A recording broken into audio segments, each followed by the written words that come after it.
recording now. Hello, officially, here we go. And so there's also a chat box, which you can open and close. You can chat to, this is the bottom sort of middle now. You can chat to the whole group or an individual. That's good for sharing links or just, you know, communicating on the side if you like. And you can turn on or off your video if you like on the bottom sort of left. So so that's the invite for that. So this is the third Great Lakes Commons Charter Cafe, September 17th. And we are gonna have more of these. I just, you know, think that we thought we would do 3 at first, and I think we'll do 3 more after this month till the new year to continue this. And I think the reason for that is, you know, as Ben knows, I wrote a recent blog post about Great Lakes Commons and thinking about the charter in particular, and really this sort of beautiful combination of the power of an invitation, the nurturing of mutual commitments, and this the sort of ethic and practice of belonging. And I think once I was in a meeting and somebody referred to the Great Lakes Commons as like a place, I feel like that they, you know, and so we've sort of been looking at the idea of like people belonging to the Great Lakes Commons. And so this cafe is one of many forms of invitations that we've opened up. You know, the charter itself is an invitation to step into a role as a Great Lakes commoner with not only your name and location, but also what you think you'd like to do. We have the Commons map, we have our mailing list, we have our Facebook group, we have our meetup group. So we feel like we're constantly sort of trying to create new, but also better invitations. And so before I go on too much longer, I want to just do a quick go around. We've already done a little bit of that already. Just maybe your name, where you're sort of calling from. And I guess my prompt as a part of the introduction for you would be, you know, why is this conversation today important to you right now? Why is this conversation about a Great Lakes Commons Charter important to you right now? Well, I can begin. My name is Carice Moyer, and I live in Mimico, which is in South Etobicoke in West Toronto. And I like how you framed it as an invitation. I guess it's an invitation for me to renew my commitment to my neighborhood of Mimico and the creek, that Mimico Creek that runs through it. As I guess as an individual, you know, who enjoys kayaking and a nature lover and also a water policy researcher, but also as a collective, so within the community. So I just appreciate the opportunity to join you today. Thank you.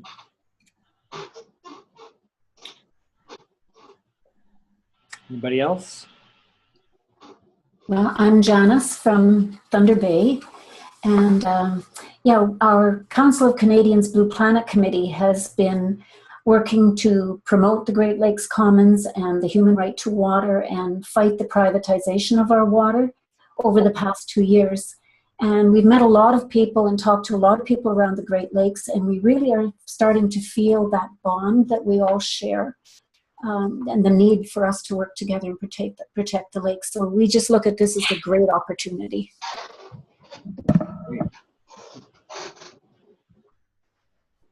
So we just have Robert join us, and so we're just doing go around. Robert, can you hear me okay, Robert?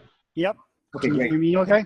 I can hear you, yeah. We're just doing a go around of your name or where you're from, and why is this conversation about a common charter important to you today?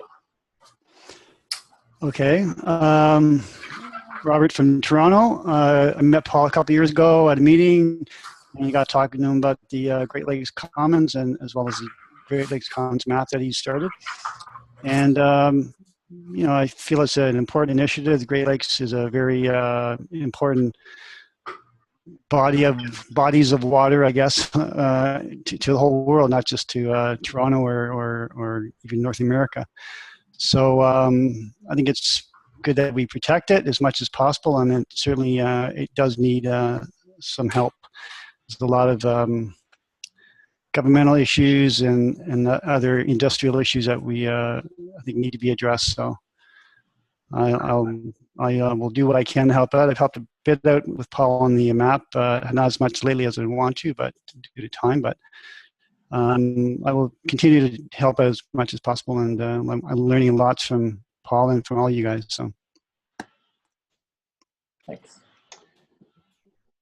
I'm Ben Roberts. I'm in Newtown, Connecticut. As I mentioned before, I did grow up in Chicago, and spent a lot of time in Michigan as well, on Lake Michigan. So I know bodies of water are one aspect of them, and a place in my heart. I think I was called to this, through a connection with Paul and just a resonance that he and I found.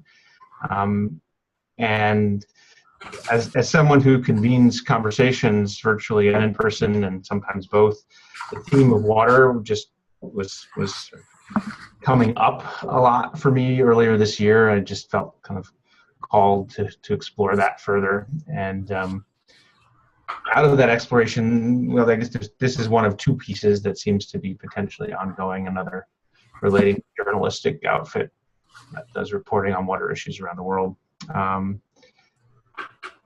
And I guess I'm one of the things in terms of process and gathering people that fascinates me is the potential for bringing together local in-person groups. So there are multiple nodes of people that are in a local place and active there, and tying them together into a larger conversation and a larger community, not sort of taking things that are networks now and having them really come to life as sort of living organisms almost. I see the potential for that, and that we're barely scratching the surface, and that this commons offers a place to explore that, hopefully. And I just love the framing of a sacred commons and the idea of using that word sacred as a part of our everyday understanding of things again. That's why I'm here. Right. Well, I'm really appreciative of everyone sort of joining us, and we may get people joining us as we go. But as Ben knows, Ben tipped me off to this great resource or book a few weeks ago, talking about this structure of belonging and community. And there was one part in particular that I think that's always appropriate. And that was the idea. Where was it? Yeah, here we go. The small group is the unit of transformation and the container for the experience of belonging. So this is our third sort of small group meeting. And I think it's about those small group meetings as part of a networked into larger conversations. So we're trying to walk the talk here today a bit more.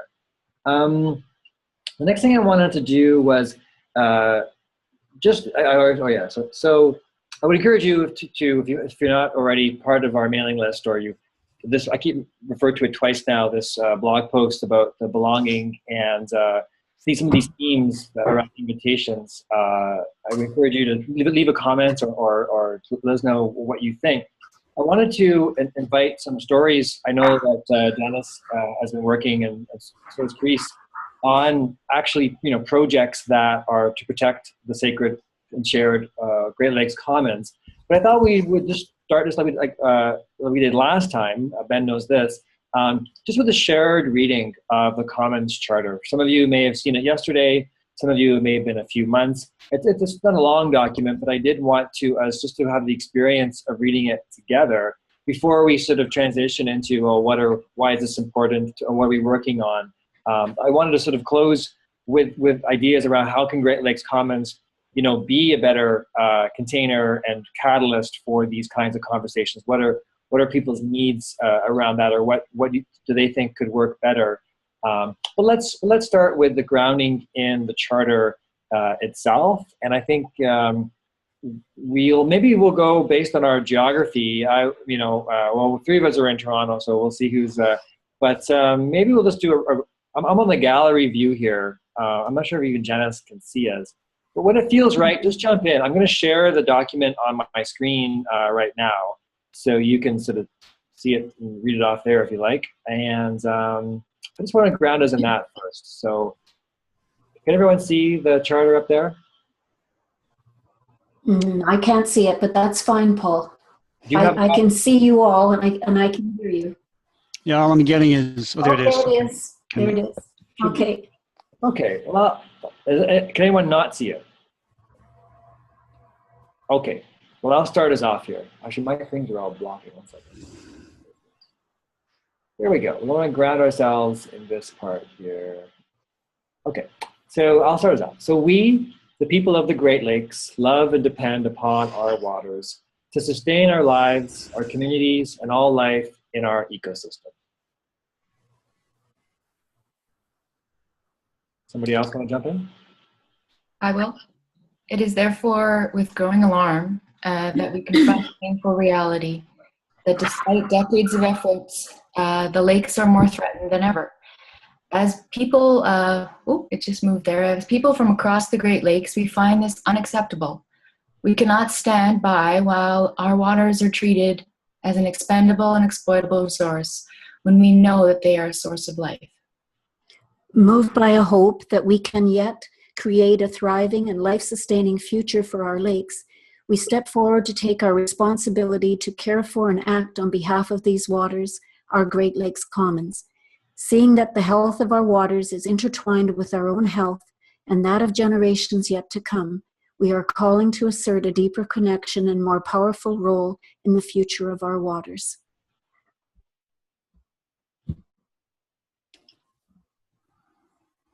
I think Ben's talking, but can't hear you, Ben. Let's try that again. We hereby set forth the Great Lakes Commons Charter, a living document that affirms and empowers the wisdom and prideful role of the people of the lakes as stewards of our waters. Okay, this declaration and the first principles emerge from the collaborative work of people and communities around the lakes. Together we reflect many walks of life, history, and cultures. At the same time, a single purpose unites us: to transition to a mode of Great Lakes governance by which the waters and all living beings can flourish. Toward this end, we affirm that the waters of the Great Lakes have sustained the lives of the people and communities in their basin since time immemorial, and they should continue to do so in perpetuity.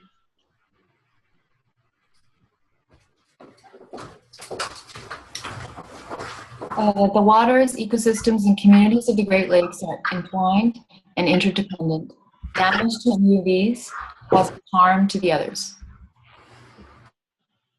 That the Great Lakes are a gift and a responsibility held in common by the peoples of the communities of the lakes and must be treated as such to ensure their preservation for the coming generations.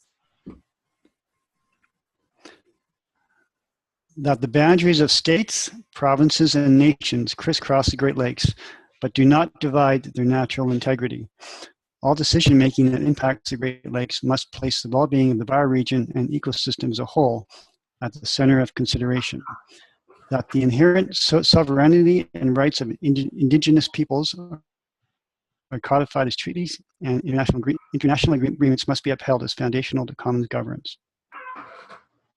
Therefore, we join our voices in affirming the spirit and necessity of this declaration as the foundation for a renewed relationship and mode of governance for our Great Lakes Commons. We welcome the wisdom, standing, and power that this document will accrue over time to shape the future of our lakes. We invest it with our hopes and commitments to that future and to the future generations who will inherit the legacy of our actions.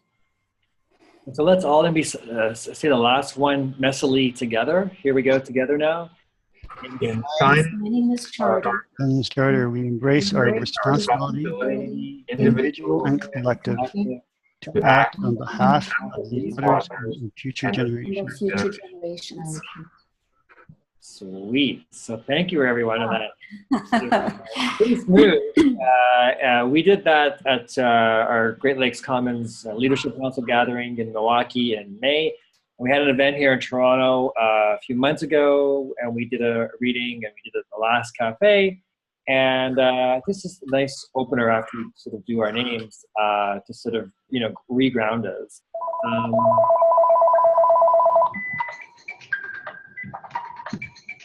Sorry. Okay.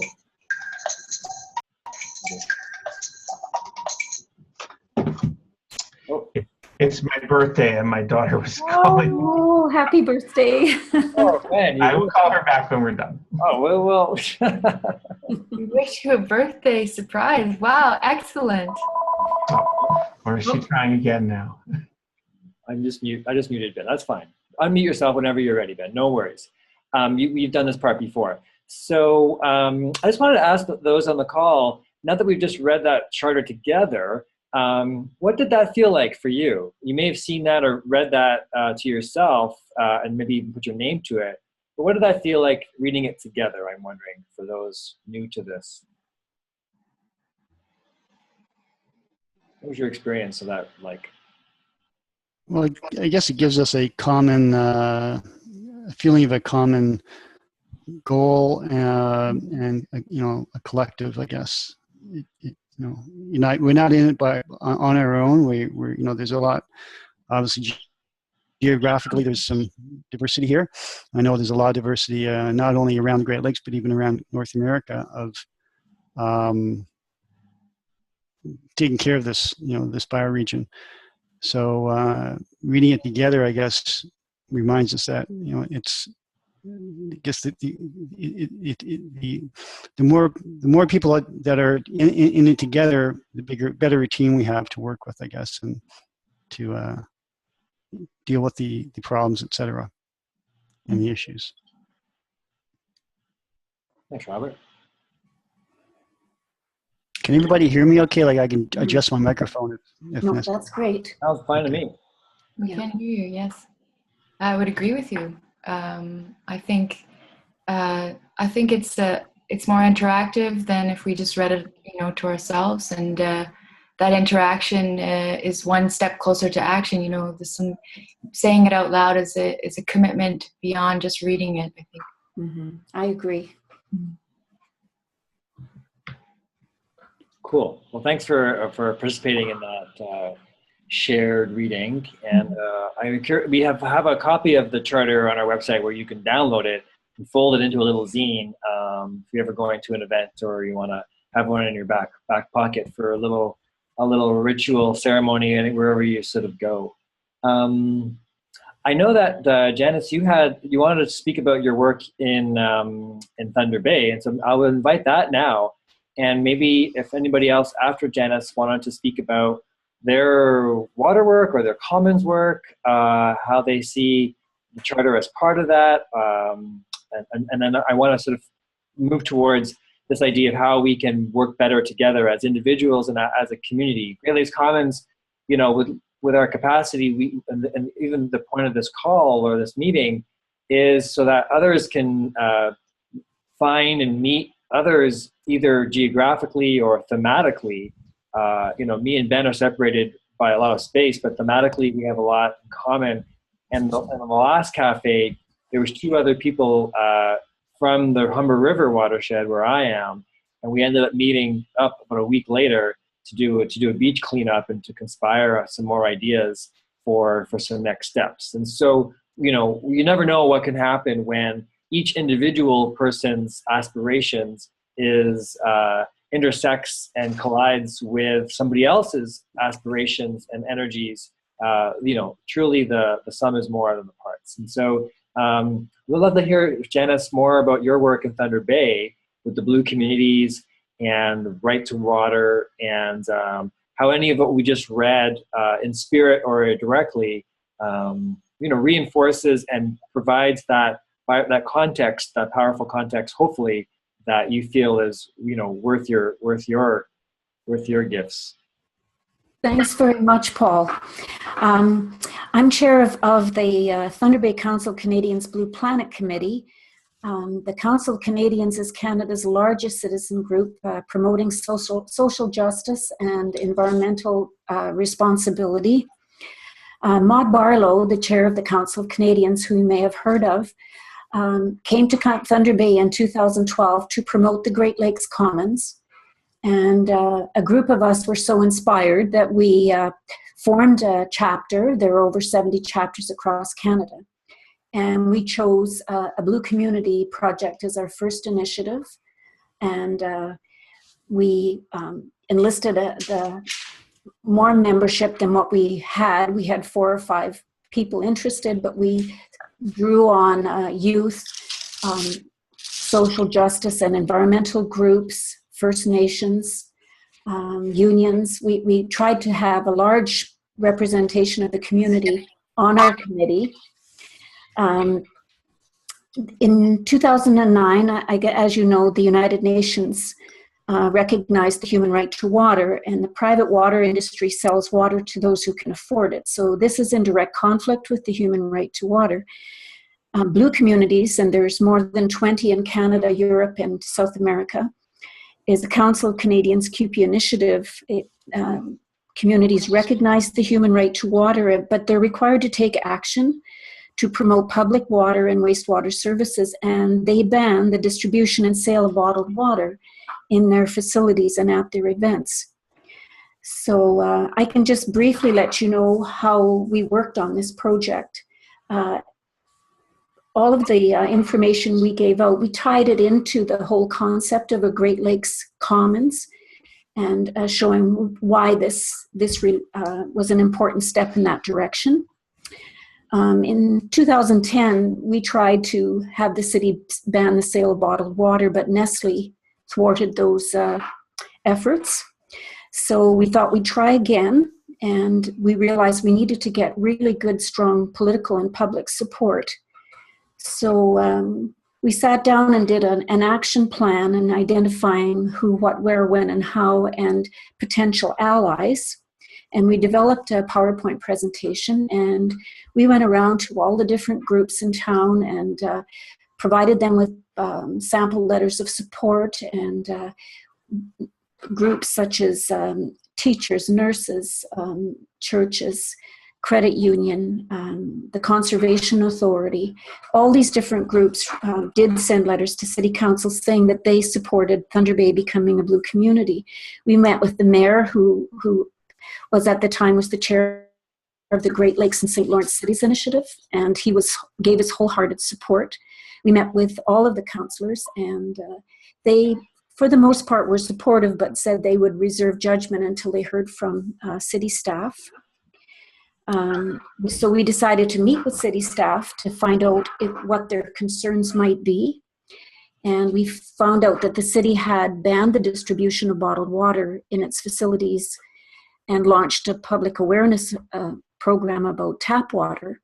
But staff had some reservations about banning the sale of bottled water at golf courses, sports fields, arenas, and large events, say like Canada Day. However, they were more open to the idea when we explained that bans on bottled water can be phased in to allow people to prepare and contracts to expire. And they agreed to contact their peers in other blue communities. In order to gain community support, we launched a No to Bottled Water, Yes to Superior Water campaign on Lake Superior Day in 2013. And we had displays at libraries, campuses, markets. We held World Water Day rallies, participated in Canada Water Week celebrations. Information was posted on our website and Facebook and sent out to our chapter supporters. We did radio interviews, sent letters to the editor, held media events. And we also partnered with a local group in Eco Superior to give presentations to more than 400 high school students. In taste test, tap water consistently won out over bottled water. And presentations were given to elementary school students as well, but predominantly to high school students. We held a well-attended public event to raise awareness about the water crisis in more than 120 First Nation communities in Canada. The event was well covered, and it helped to raise awareness about the need to enshrine the human right to water into federal and provincial law and implement a national plan ensuring everyone in Canada enjoys this right. In March of 2014, we went to City Council and we gave them a report and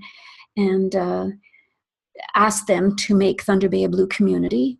And they requested that administration come back with their report. As time went on, our committee membership dwindled, but 5 dedicated members were able to maintain the momentum. We assisted with the planning of the Great Lakes and St. Lawrence Cities Initiative, hosted by Thunder Bay in June 2014. All participants received a stainless steel water bottle, and a refillable water bottle station was unveiled in the water pavilion at the waterfront as a conference legacy project. We continue to hold and participate in events, and we've partnered with Earth Care and Eco Superior to launch a Quench app, which shows the nearest location of a free drink of water or a refillable water bottle station. We're currently working with our chapter to raise awareness about the proposed Energy East pipeline's threat to our waterways. On March 23rd, 2015, administration finally presented their report to Council, and despite intense lobbying, again by Nestle, Council unanimously adopted a Blue Community Resolution, recognizing the human right to water, confirming its continued commitment to public water and wastewater services, and directing that the sale of single-use bottled water would be banned in municipal facilities and events by March 2016. Mayor Hobbs then sent letters to Prime Minister Harper and the leaders of the opposition, urging them to enshrine water as a human right in federal law and develop a national plan of action to implement the human right to water. The mayor also called for a national water infrastructure fund with no P3 agreement requirements. Ontario Premier Wynne and Council of Canadians Chair Maud Barlow were also sent copies of the letters. On June 17th, Council of Canadians Chair Maud Barlow traveled to Thunder Bay to personally present Mayor Hobbs with Thunder Bay's Blue Community Certificate. Once again, she spoke to a large public gathering about the need for us to create a Great Lakes Commons. We are so fortunate to live on the shores of the greatest source of surface fresh water in the world. Becoming a Blue community provides an opportunity to take action at the local level to protect our Great Lakes from the increasing threat of privatization and support the establishment of a Great Lakes Commons. I'd be happy to answer any questions that you have. And as we're currently working with other communities who are interested in becoming Blue communities. So wonderful to hear that story and that timeline, Janice. That was, yeah, I didn't know. I didn't know a lot of that. So, although I do remember Maud's tour of 2012, because that's when I started the Commons map. I think while it's fresh, I'd love to hear any responses from people who are either not familiar or very familiar with that same campaign, or who have experiences with Lake Superior. I just think we should follow up right now while we're here on Janice's statements. Anybody? I guess, Janice, I just have a question. I mean, there is so much good information there. Obviously, you guys have been quite busy. Is there anywhere that you posted some of that, like a summary of the timeline online that we could review it offline type thing? Yes, we do have a website, and okay. I'm just searching because we just got a new. I will, before the end of this, I will share that website with you. All right. A link to it, and at the Council of Canadians website, they have a Blue Communities section on the website and a link to it. And it's got the guide and fact sheets and all kinds of information on how people can work to to gain support for becoming a Blue community. So yeah, it's pretty exciting, and I know Maud is hoping that all of the cities and towns around the Great Lakes will become Blue communities. So that's the goal. Is the website, Janice, I think I have it right here, the Thunder Bay Council of Canadians Acting for Social Justice. Is that the website? Is it a WordPress site? Right now, okay, the WordPress is tbaycoc. Yeah, I've got it right here. I'll put it in the chat box. Yeah. Yeah, .wordpress.com. Yeah, I just shared it for everybody. Great. Yeah, thank you. Great. Okay, thank you. Any other comments or questions for Janice? I have one question. You mentioned lobbying and some, I guess, strong disagreement to what you're working towards. And I just wanted to know if you had any tips or tricks on how to engage council and keep them on track with your message. What sort of things worked to I guess just to tell your story and share your message? Well, I think what we tried to show them was that Thunder Bay kind of prides itself in being a leader in protecting the Great Lakes, Mm-hmm. and because our mayor was the chair of that group at the time, that was just a luck, a little bit of fortune, because we were able to appeal to civic pride and just saying, wouldn't it be great if our community could actually, confirm its commitment. That was one aspect of it. The other one was just sharing the real facts about bottled water. People don't have any idea. Like here in Thunder Bay, the bottled water in the vending machines is simply Southern Ontario's tap water, bottled tap water. Thunder Bay has great water, so and taxpayers have paid for it. So it was once we started to talk to them about the impacts on our watershed, pumping out water and the impacts of on climate change. Like there's so many aspects to this. But the fact that selling bottled water undermines their own public water system, it just seemed like the light would go on. Yeah. I'm curious, just following that, Janice, and I've been talking to the folks in Elora, Ontario, about their most recent issues with Nestle sort of trying out a new well or testing a new well.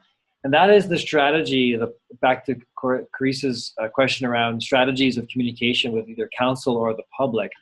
I find it's an easier message to talk about the human right to water, or that water quantity issue, like, save our water, there's not enough of it for our needs and the needs of future generations. And even the idea of the impacts, the cost, the environmental, these sort of impacts, and comparing one versus the other. I find those much easier discussions to have than the more ethical one of you just don't convert commons into commodities unless you have to, and I'm curious on how we can make that last message easier to understand, because I do think there's a downside to the other kinds of arguments. For instance, if it's about impacts, then you can minimize the impacts, right? You could have stuff made out of 100% corn syrup, totally biodegradable, whatever. If it's about quantity, well, we're in the Great Lakes, and you're going to have a hard time arguing there's not enough, right? If you're talking about sort of it being public or not, this is also interesting, that the difference between it being public water, government run, with maybe no transparency, no accessibility for the rules, versus it being commons as well. And so I'm just throwing that out there to the group as a whole around, am I crazy about these limitations, or is there a way to braiding those common strategies with this idea of that you don't commodify a shared and sacred commons when you don't have to, and that regardless of the impacts and of the quantity and of the publicness of it all, it's just not a good, civic way of expressing pride to the water that gives you life. Paul, yeah. Hey, Ben. Do a quick intro, Ben. This is your first. Yeah, and I have to go get my kids in like 5 minutes, so I'm gonna the floor is yours. Do a quick thing here, but in relation to all of this, I rode my bicycle around. Paul knows me; he helped me. This summer, I rode my bike around Lake Superior and performed and worked to raise awareness about fresh water and the commons and the ideas there. And one of my favorite stops was definitely in Thunder Bay. I don't think I met you, Janice. No, we didn't, Paul. Okay, but one of the things that I encountered on that trip that ties to what you're talking about, Paul, is like these giant corporations obviously, are never going to stop in the face of money. But what I found was, different to like logging or even just direct mining sort of things where people get really upset and angry and lots of animosity. I found that with water, there's this connectivity that most people feel that I think is a little bit different than if you go into a place where they're clear cutting and say, stop cutting the trees down. They'll just ask you how you feel about wiping your butt with sandpaper or whatever that bumper sticker says. And so I really found that when I went into these communities and I just sang songs and talked about water, that people got very inspired without me really doing a whole lot. And I think that kind of action is really, I was really kind of overwhelmed at how effective that seemed to be, and how what people who are waking up now seem to need the most of is more of us going out there, showing that we aren't tired and jaded and aren't giving up. These corporations and whatnot, they're going to keep doing what they do. But if we counter that with creativity and sort of wholeness of life, then that's the very thing. Like the water walkers or the indigenous people have just always do. They're always honoring these things in their daily practices in their life. So the more we can inspire that in others, like I kind of took away from my trip that is one of the biggest things that can help spread this idea of commons practice, and that it's not something that we extort. It's something that we all cherish and protect and hold dear to us.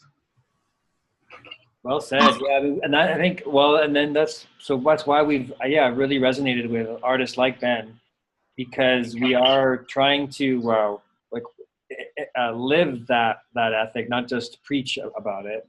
And we do work with and support, including the sacred water walkers. I think my bias, I sort of jump into the analytical commons aspect. It's really trying to get these concepts and theories. But I think, Ben, thanks for reminding me around, that it's really about just the sort of the making the invitation as beautiful and as you use the word connectivity, really nurturing that connectivity we have with water versus it being public or even it being comments. It's about the connectivity first. I think, thank you. Yeah. I'm sorry that I can't stick around for more of this conversation, but I hope to be able to join the next one.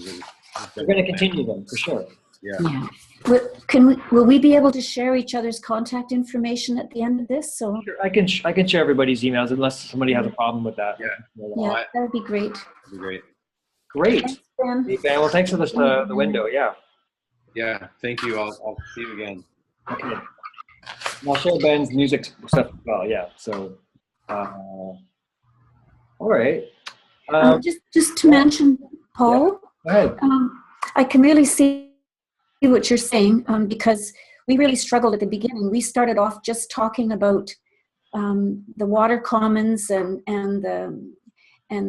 water commons framework, and we saw people's eyes kind of glaze over. They didn't really understand what we're talking about, but we really found, as depending on who we were talking to, we tried to figure out, okay, what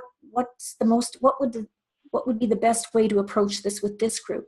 It was very different for students, for example, than it was for counselors, and trying to when we did public events, when we told people that the tap water that they were paying 700 times more for just was bottled tap water from another community, that seemed to have a huge impact.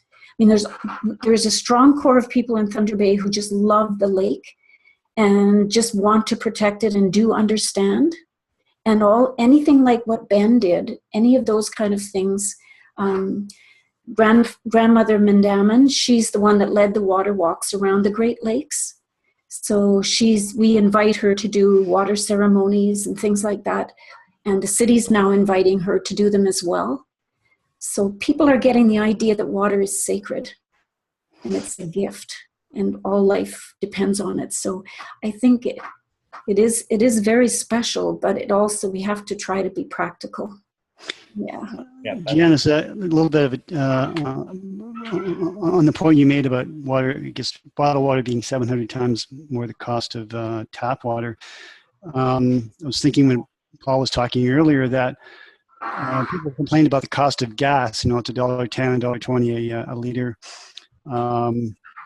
And people are willing to pay $2 or $3 for a 500 milliliters of water, which, you extrapolate that out, that's about $5 or $6 a liter, right, for water, when they could be paying pennies. It's kind of a minor thing, but you start talking to people not only emotionally, but in their wallet, then that might help. We had a display, and we put a quarter of an empty water bottle. We filled it a quarter with molasses to show this is how much oil it took to make this bottle. And then we filled up 3 bottles with water and said it took 3 to 5 bottles of water to make this one bottle. Perfect. And this is what you paid for it, and you've paid a fraction of a cent. And we had a nice glass of water on the other side of the display. Visuals seem to help a lot. Yeah, did that make an impact, do you think, to the people that came up to your people were the most shocked about the molasses bottle. They couldn't believe it, because we have a strong initiative in our community, like so many, to combat climate change. So by tying it in there as well, I don't think they had any idea of, I don't know where they think bottled water comes from, and how we get it. But then, and then talking about, people want to talk about Nestle's, about recycling them. And I mean, that's just dealing with the symptom, and City Council got that pretty fast this time around. Last time they kind of thought, okay, we'll try and recycle them. But Council understood that that's not the answer.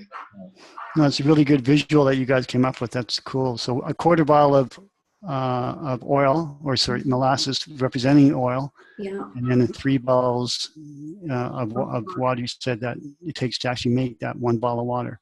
Yeah. Wow. Okay. I'll make a note of that. And I think rather than speaking necessarily about, commodification, like I would tend to, I think it's really about when the water comes in this packaged water, it feeds that disconnection that you don't really know where it comes from. You don't really have any connection to that place. And so that's really tapping into, no pun intended, the sort of the reconnection we're trying to build here is when our water comes to us just like pencils do, then how can we really care about it? Mm-hmm. Yeah, and the health unit here is encouraging people not to drink or eat out of plastic containers, because and we've also explained to people that bottled water is not regulated the same way that municipal water is, and that plants are only inspected every 3 years if we're lucky. And so, I mean, they like to tout bottled water as safer. It is absolutely not safer than tap water. So I wanted to invite, maybe, Carice, if you wanted to share about any of the work you're doing at Mimico. But before, the last question I had for you, Janice, was how beyond the Council of Canadians work, they work on so many issues. Where I feel like the energy for the bottled water stuff has dropped off a little bit. QP's campaign, some of the Ryerson campuses or whatever, the sort of community campuses, school boards. Do you know where that's at these days, or who's a good contact person outside of the Council of Canadians, or is that your only for that? Well, I know Emma Lou at the Council of Canadians is trying to maintain the momentum. Our problem with the local university and college is we start working with a group of students and they leave. Yeah. So now we realize we need to get to the board of directors. I believe there's over 80 municipalities and school boards that have banned bottled water. Mm-hmm. But as you said earlier, these companies are pretty smart. I mean, they're funding programs. They're rebating proceeds from vending machines. Like there's different ways of getting these products into our schools. I mean, the commodification of our students is just terrible. I mean, that's how they're viewed. They're viewed as consumers. None of the elementary schools here sell bottled water any longer in their schools, but the high schools do. Yeah. So it is But it is a worry that this is not being, it's not a very high priority in our educational institutions, and it should be. Yeah, and so in case you didn't know, thanks to funny Robert's on this call as well. If you do go to, and I think some stories, I know you have a website, Janice, but if you could share any more of this on the Commons map, that would be a great way to connect the various projects. We do have a layer of data on the Great Lakes Commons map. We have various layers, and one of those is bottled water-free communities. And Thunder Bay is on the map. And we have another layer of where bottled water comes from in Ontario, who has permits.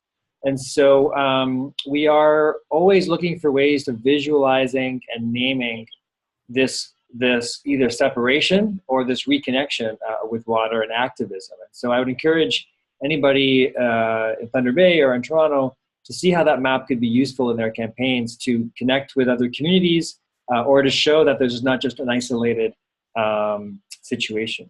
And I'd like to see a revitalization of this campus and community and school board getting off of bottled water.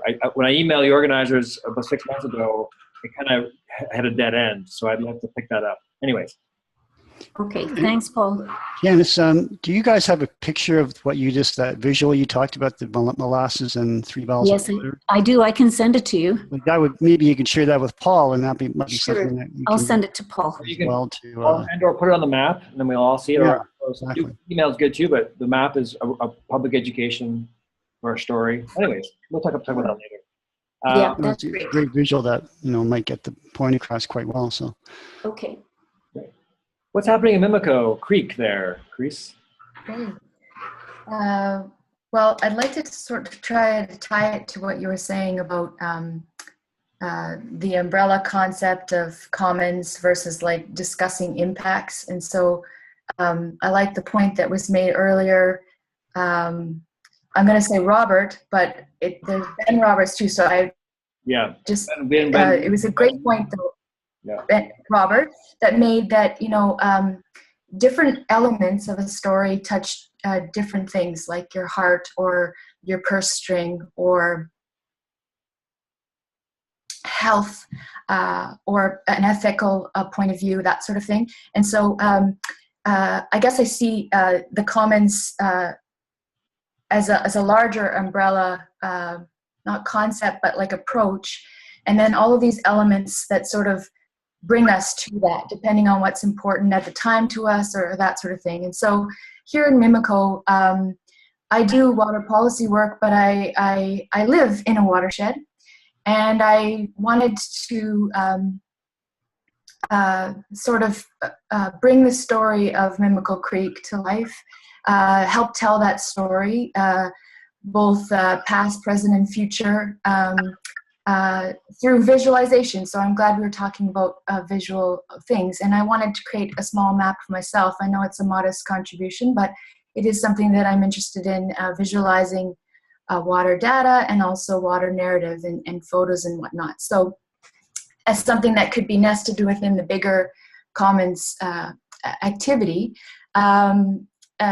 because things here that are touching me in my own community and others, this is certainly a community within a community of Toronto. So Mimico Creek is very small in comparison to its neighboring Humber River, a small stream that flows through an urban center, a very highly populated urban center of Toronto.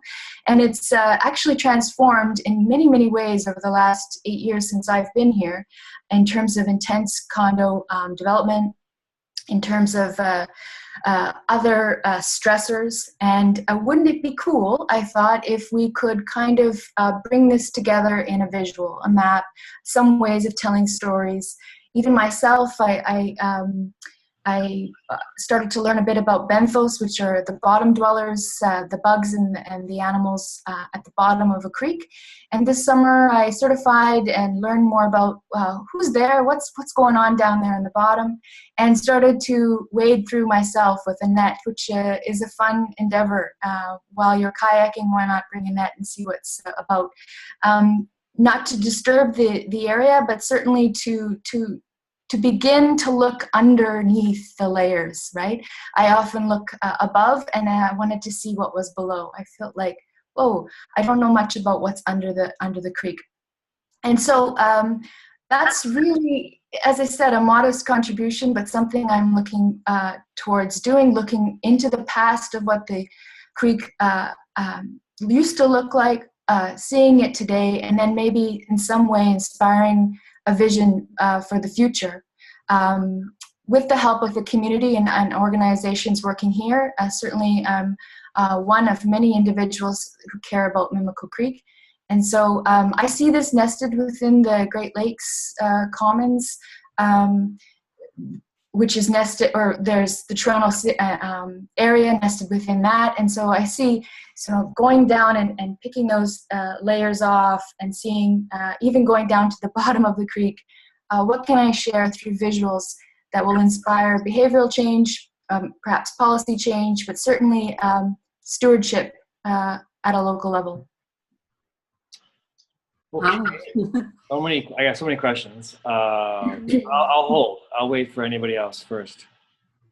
A couple of comments, Clarice. I also live in South Etobicoke. I'm more in the Long Branch area.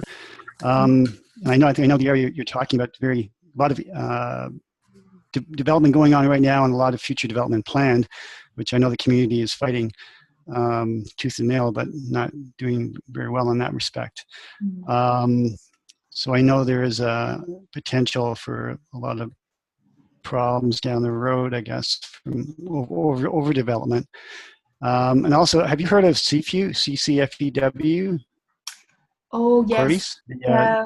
Yeah, they've been doing, like, for the last 25 years, I think, work in South Etobicoke, mostly along the waterfront on protecting it, and they've done a lot of good work. You might want to get involved with them as well if you haven't. Thank you. They meet on a monthly basis over at LAMP, Yes. Fifth LAMP Community Health Center. But cfu.org is their website, and they have a mailing list, and you can get on their mailing list. And I've been to a few meetings over the last few years, and they're great people, and they really work hard at protecting the area. We have a gift down here, as you said, living along the water, and CFU's done a lot of good work in protecting that, and they said I've done a little bit of work with them as well. So, thank you for that suggestion. One of my questions just on that thread was, what organizations have you found, Chris, either new ones or established ones? Okay, so one would be under the umbrella of the TRCA, the Toronto Region Conservation Authority, which is under the Conservation Ontario umbrella. They have a number of smaller coalition watershed groups, one of which is called the Etobicoke-Mimico Watershed Coalition. I used to be part of it. I know since I had to leave to go abroad and I came back, I know they're still active. And I do know that there are a number of people who are very concerned, but also celebratory and animated about the creek. And so, I speak of the coalition because it actually is both Etobicoke, which is the next stream over, Etobicoke Creek, and Mimico Creek together. We look at it, obviously it's all one happy basin, but these small sub-watersheds help us, I feel, connect to our neighborhood and our water sub-watershed level. And that's one in particular that I can think of that has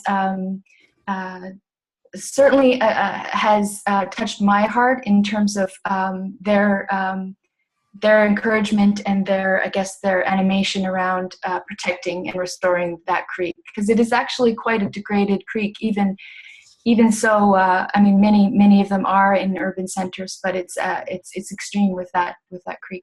So what do they do, though? So they do, what kind of things would they do? Well, they have a website that does discuss some of the restoration work that they've been doing. They also monitor the creek under the TRCA, the Toronto Region Conservation Authority site. I think essentially they inspire stewardship among community members. I guess that's a large task, and so all contributions towards that are encouraged. But they do have a website within the Toronto Region Conservation Authority. You can find more about it. I think under Watersheds tab, and then they have the Don, the Humber, all the rivers, the streams of the 9 there in Toronto, and sort of the cooperative groups that work under that. They do outline their strategies under there. So. Cool. If I can step in for a second, Carice. Yeah, I know exactly what you're talking about. I'm assuming you probably know Vince D'Elia. Yes, he's the spearhead really among his colleagues. Yeah. Yeah, he's great. He really works hard at protecting the watershed, and as you said, supporting the groups that help to do that. Mm-hmm. So I've been to a few meetings as well. He's a great guy, and it's a good group, as you said. Yeah, I would like to continue to follow their work and see how my small idea could fit into the larger picture. Yeah. I was thinking as you were talking that maybe that, like, as I live in South Etobicoke and Paul is in fairly close by, I believe. I thought if you want, the 3 of us could maybe meet face to face at some point to talk about your idea and see what we can do together. That's just an idea. I would really appreciate that. Thank you. Okay. I'm curious so what stage, feel free to jump in anytime, Janice. I know we're sort of drilling down here in Mimico, Toronto issues here, but hopefully so this can overlap with your work. But I'm just really curious, what stage would you say the mapping part is at for you? Oh, well, it's certainly bubbling in the brain. I have had a different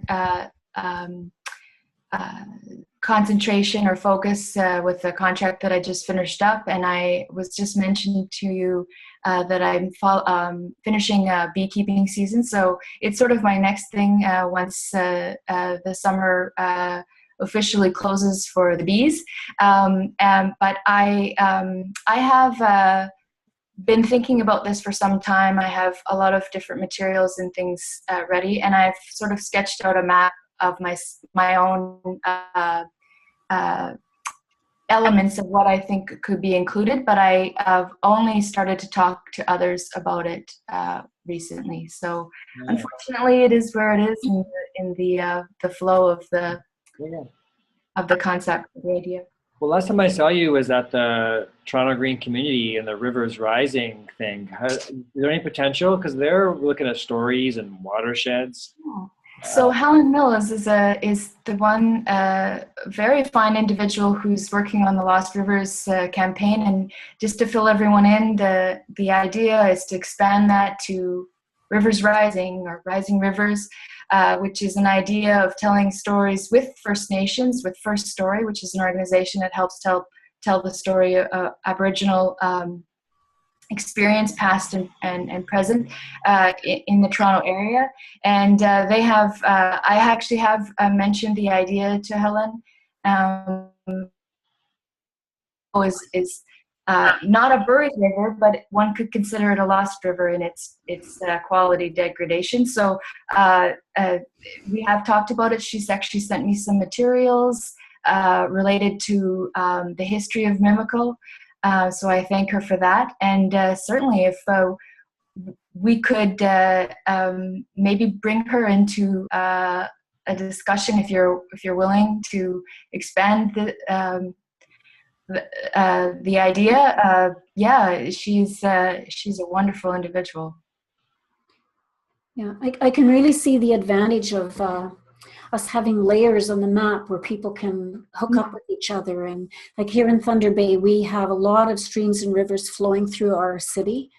And I'm a member of the Remedial Action Plan Public Advisory Committee. I represent the council on there. And many of the groups there are looking at stream restoration projects. North of Superior Steelhead Association.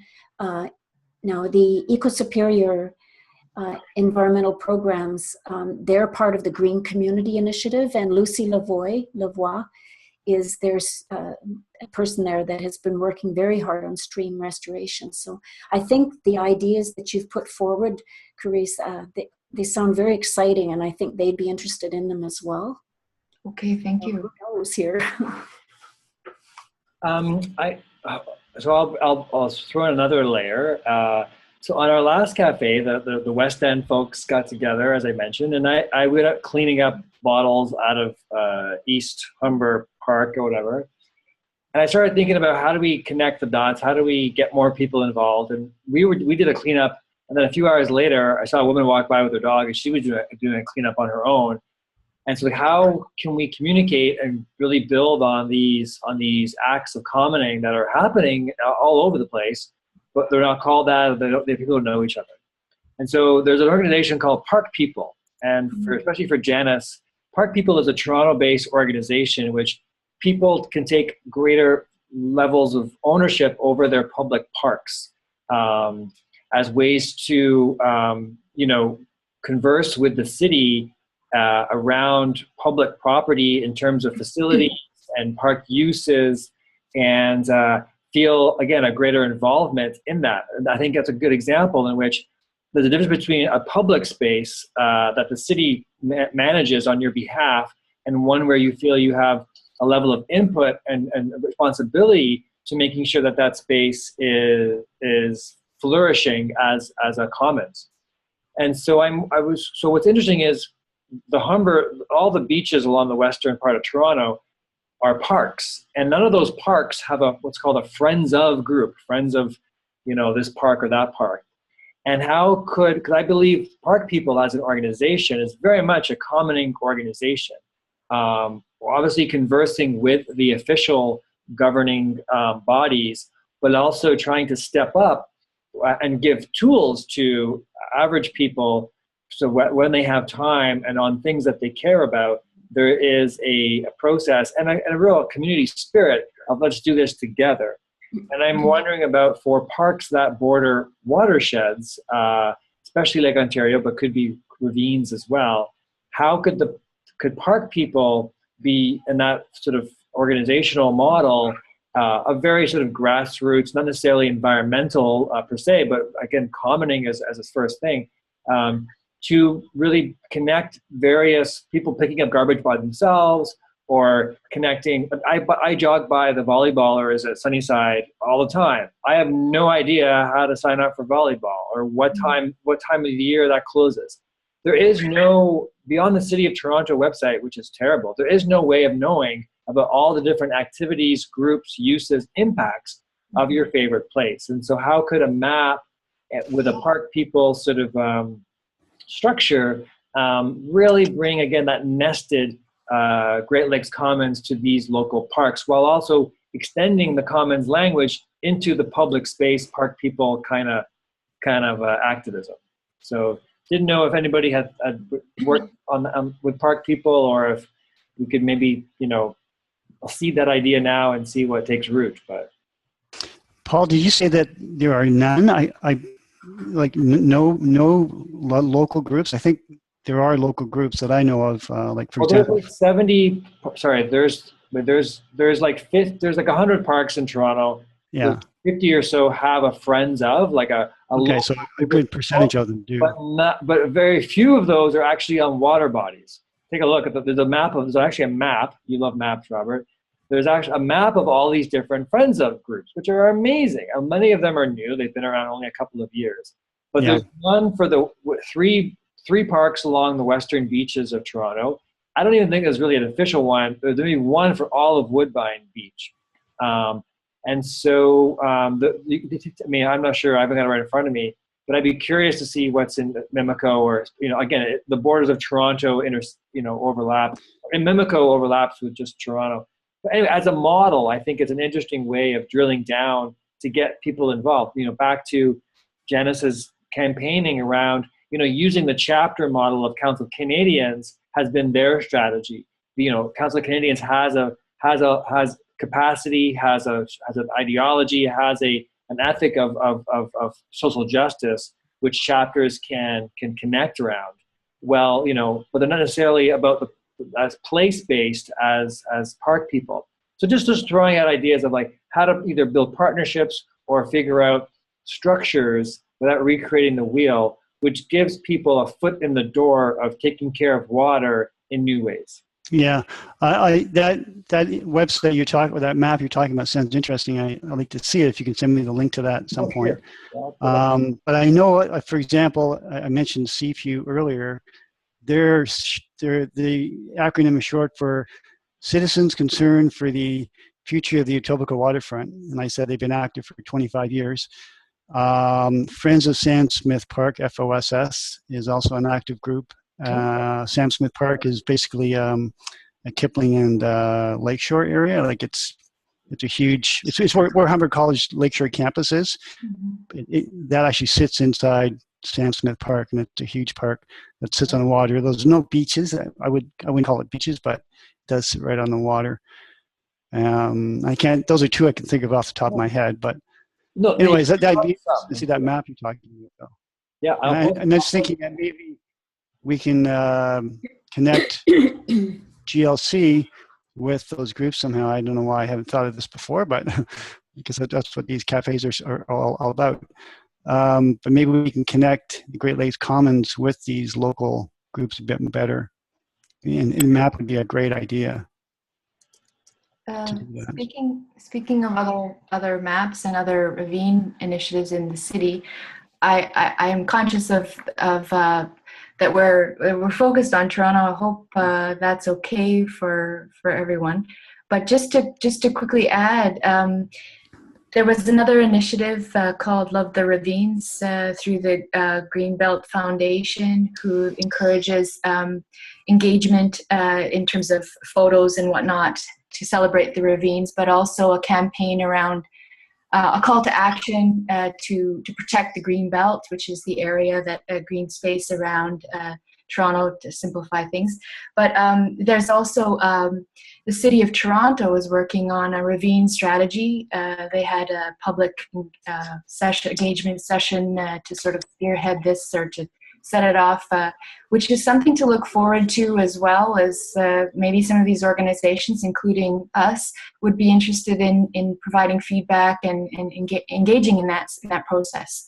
And finally, just because you mentioned activities and events, things that volleyball and things, is that there's a cleanup coming this week and next weekend called the Great Canadian Shoreline Cleanup. And I know there are sessions, or what you call group meetings to clean up parts of the shoreline this weekend, but also next weekend in Etobicoke.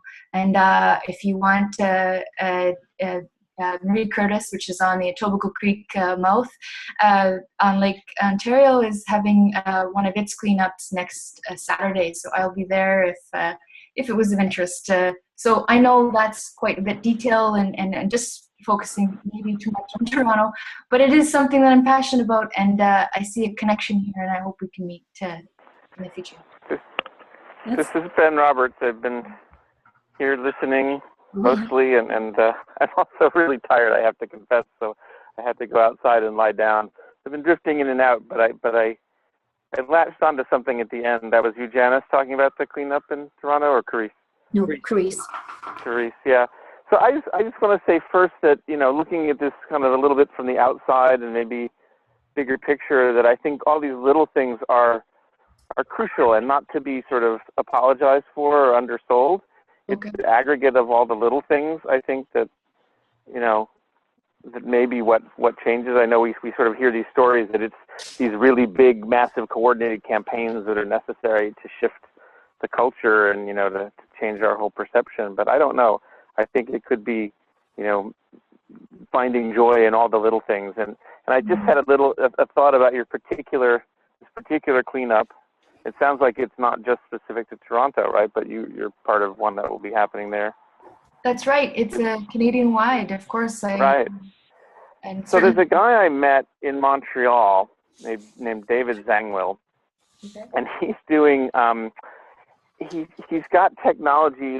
It's like an app for phones and things that lets a whole group of people listen to the same music at the same time. And he's been doing what he calls silent disco parties. So there was one I unfortunately couldn't stay long enough when I was in Montreal to participate, but a group of about 20 people all went through the streets of Montreal listening to the same songs, and he's got great playlists and dancing. So everybody's watching them, and everybody's crazy people dancing. There's no music, but of course they're all hearing the exact same music and dancing together. So I suddenly thought, as I was listening to you, what if you did your cleanup as a dance party? And I could connect you with David, because his whole mission with this is to use this as a tool for changing the world. That when people get together and celebrate and have fun and do something joyous like dancing, that is the change. And I think if you pair it with an action of preserving and reclaiming the commons, and that's exactly what he would want to support too. So, and I think that's just a tiny example too of this whole larger set of things. What's fun? What brings us alive? Like I was curious in your story, Janice, what was the most fun in all of that? It sounded like an incredible amount of work and effort. And I imagine, thousands of hours of volunteering, or in your story, Carice, of cleaning up the creek, but there had to be parts of this that were just fun and exciting and really satisfying. And if we look for those and we nurture those, that's how the change really can take off and spread. I think, Ben, you're really right. Like we always said, we take it seriously, but we have a lot of fun. And if you don't make it fun, we had a lot of fun events. We celebrated any little victory. And as I said earlier, we dwindled down from 12 to 5 people in the end. But in order to keep ourselves going, we would, sometimes it was as simple as going somewhere and just meeting for coffee. But we worked with groups that put on skits, held rallies, and had a lot of fun times as well. Because if you don't, you burn out. It's really hard. And I think coordinating efforts has been a real problem for us in Thunder Bay. I guess it's the same everywhere. And 10 years ago, we formed a partnership with the city called Earth Care Thunder Bay. And 200 citizens worked with the city to develop our climate change action plan. But we decided to stay on, and there's 12 groups now, and one of them's water working group, community greening. We all work on different issues, and groups are all sitting around the table once a month talking about what they're doing. For example, in the water working group, that's one way of us finding out and coordinating our efforts and not duplicating and helping each other. So we found that that's been a really helpful tool for us here in Thunder Bay to try and coordinate and keep people active, because we can't afford to lose the volunteers that we have. And every time we turn around, there's more challenges. It's a very trying time, and we are trying to urge people to vote, because no matter how hard we work, if our lakes and waterways don't have environmental protection, then it's so much of this is just knocking our heads against the wall. But people together, it's so true. If we can just keep working together, it seems like we can make progress. It totally. And I think, talking about how these are trying times is the flip side too of finding what's fun. I think it's so important to acknowledge the grief we feel and the fear and the pain, and not only tell happy stories, especially among ourselves. That it's just. I don't know. It just feels like it's essential work to name that. Well, thank you, Ben, for your efforts to raise awareness this summer. It was great. Actually, yeah, Ben, I'd love to hear. I want to respect everyone's time. It's about 10 minutes tops. Ben, you did co-host some critical conversations around water in California this summer. Any takeaways for Great Lakes Commons or people working not in California, or in terms of content, but also ideally even in terms of process? I don't think we have a spot here, but Sure. You know, what I was most impressed with, this organization is called Circle of Blue. They're a nonprofit journalistic outfit that reports on water, energy, and food-related issues worldwide. They've got some very good connections with both academics and researchers and advocates, but also, you know, state government and regional, you know, water authorities in California, for example. So they managed to bring together for a series of town halls, was the most recent work I did with them in July, 3 of them in a row, a really impressive group of about 100 people each time, and a smaller group of maybe between 4 and 6 panelists that were experts. And it was mostly listening to the panelists and then Q&A. We used some nice technology that let the participants choose which panelists to listen to in greater depth and to ask questions, and people could submit questions. So there's a sense of engagement and connection and a high quality of the conversation. At the same time, I think there's still this deeper question of what do we do with that capacity, and to me, it doesn't seem like it's enough to have the experts. What I see is the experts, the big names, you know, like we had Sandra Postel. They did one session live from World Water Week in Stockholm too, so it was just exciting, you know, to have people in Stockholm at this major global conference on water, talking to other people all around the world. But in the end, all that excitement and those big names, they attract people. People show up for them. But I think what we need to get better at is then shifting to more dialogue. And what are the questions that we can engage the participants in themselves, and how do we, you know, where do we go from there? Because I think there's something where we give up our power when we just listen to the experts, and the experts are doing their jobs, and it's great, and it's good to be informed. But to me, you know, as someone who's been inspired by the potential power of large group dialogue, there's still this big question. And I guess I'm going on a little longer than I wanted to here, but I'll just conclude by saying this. I think an answer might be in the other piece of work I've done recently, this co-op-a-thon that I mentioned, where the notion was, what if we get together and the primary thing we do is help each other with whatever's already on our list of stuff we're doing, you know? And I think what I'm finding with that, and it's kind of obvious in a way, but that's really satisfying. It feels good to be useful, to get help and to give it. And in small ways, so that there's something that happens, that's done, you know, and you can check it off, or you help somebody else check something off their list. And the generosity of spirit that shows up on that is wonderful. So I'm kind of imagining a combination of the two things, you know, that you have the big names and the experts and the large vision that gathers large numbers of people, because it just tells them, oh, this is important if those guys are showing up.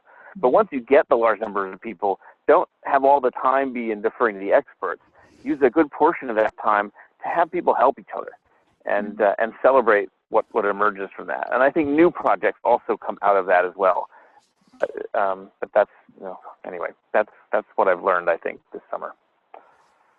Wow, that was a great on-the-fly report there, Ben. And so much good takeaways for me. I don't know about others, but so many good takeaways for me. Sorry, I'm just taking notes here. Celebrate what emerges. Yeah, Jesus. You know, I think it's almost a natural tendency. Without really doing much this afternoon, you know, we had. I know you stepped out for a little bit, but the rest of us were I think in some ways doing just that. We were, hey, have you heard of this, or have you tried that, or helping fine-tune ideas or add on to ideas and even extend ideas. So I think it's just a natural tendency which seldom gets reserved for gatherings. They're usually reserved for more one-way transmissions. Or like trying to answer a lot of big questions, Right. but cross off anything off our list. It's just making our list necessarily bigger and feeling more, that's, again, taking some of our power away in different ways. Mm-hmm. You know, but just going full circle, so, you know, Janice, you were inspired by Maud's tour in 2012, and so was I by that report. But as we all know, like, she's just one person, and I was one report, and that may have inspired me to create the map, or inspired you to create the chapter there. But really, the work that's done was not by Maud. She did that talk, but that was 2 hours, whatever. It's the work that you've done, and the hundreds of hours. For every hour that Maud can do, we can multiply that, and myself included. And so I think it's that, how can we combine? There are people like Maud who have knowledge to share and passion, and she, because of her position, she can see things that I cannot see. But we can't give our power or rest our power with those celebrities around activism. I know Naomi Klein and Avi Lewis are just in town for their movie on climate change. This changes everything. But really, I think what the climate change movement's also done is it's really tried to activate that grassroots level of commitment and responsibility and invitations, because those cumulative hours of passion and talent and gifts are what that movement is, really. These are just, anyways, just going back to the full circle of Council of Canadians. I just reminded, I'd be getting emails, and I met a guy named Bob at a couple of the Great Lake Commons meetings, but Paul and I were at the one of the movies back in the spring, part of the Water Docs Festival they have in Toronto. And I know one of the guys who's involved in that. I think he's one of the programmers for that festival. He's working with schools, trying to get them more involved in projects for the students to take some ownership, I guess, and become aware of the issues and all that. And the videos that they showed last year at this movie that I saw were impressive, I think, overall. Like, the students had, a good grasp of things that needed to be done, and they were working hard at it. So, and I know Bob is trying to roll this program out to more schools, I believe, this coming year. So I guess getting kids, when they're young, when they're 9, 10, 12 years old or whatever, I guess that's important. And I know Janice said she's done a lot of work in Thunder Bay with that, with her presentations to all these schools. So maybe that's something that we can think about supporting, I guess. Yeah. Well, I will share everyone's emails, and because, for instance, Carice, there's a teacher in Mimico, Marina, who's part of the community, and Janice, I'd love to sort of see how we could, maybe if you know any grade 8 teachers, connect you with Ecologos and sort of Bob's project, which Robert was just speaking about. And anyways, there's lots of linkages here that we can continue forging. Sorry, somebody else was going to speak there. I just jumped in. No. Yeah. Ben, what's that fancy way to save the chat box? I was just going to ask that, actually. I'm trying to. You just click Save Chat. Anyone can do that now, actually. Once the call hangs up, you can't, so you want to do it beforehand. You can also set things up, Paul, so the default is that chat is saved on all your calls, and then as soon as you end a call, it'll give you the little file to download. And it's just a standard text file. And that goes in the Zoom folder? Goes in my Zoom folder? Yeah, it goes in the folder, right, for your call today. Okay. Okay, I see it. Okay. So what'll happen is, I think if you've clicked Save Chat now, anybody who does that, as soon as you hang up, you'll see it. Your computer will ask you where you want to put it. Mm-hmm. Wonderful. Yeah, so it's got all the links and stuff that Paul sent to us. That's cool. Yeah. And I do love Toronto. My granddaughter's going to school there, so I look forward to visiting Toronto many more times. And yay, Blue Jays. Well, I have 2 friends moving to Thunder Bay next fall, so I'll hope to visit them. And I want to see Grandmother Josephine as well, and Sandy, the water walkers. So I'll be up there one of these days. Oh, great.